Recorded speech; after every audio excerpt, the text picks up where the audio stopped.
Well, this is how you play bowling darts. It's played just like a game of bowling. If you're familiar with bowling, it'll be easy for you.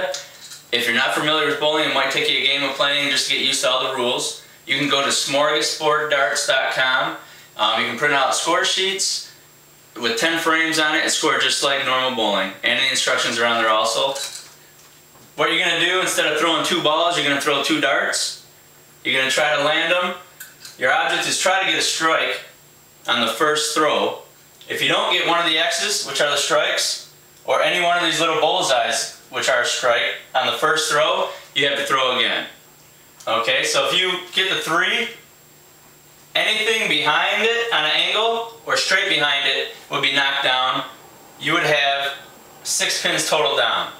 Even if you hit in the lane with the number 3, that means you hit the 3 pin. So now you're trying to get a spare. You have the 1, 2, 4, 7 up. Say you hit the 2. That would have knocked down the 2, 4, 7, leaving the head pin up. You would have had 9 for that. Now if you would have hit a bullseye, you would have automatically got a spare. The next person would come up and throw after you write your score in the first frame. They throw, boom, they get a strike, one of the X's. That's all they throw is the 1 dart. They mark down an X, mark down a strike for that first frame, then the next person goes.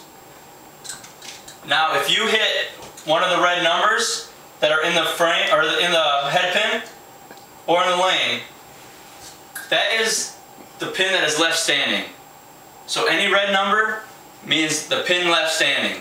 If you hit, say for instance, the 7 in the lane here, on your first throw, you would have a 7 left standing. So in order to get a spare, you'd have to hit the 7 pin. If you hit the 7-10 split in this area of the pin, 7-10 would be standing. You would have, the only way to get a strike, or I'm sorry, a spare on that would be the bullseye. If you only hit the 7, you would have knocked 1 down, still had 1 up, you would have had a 9 for that frame.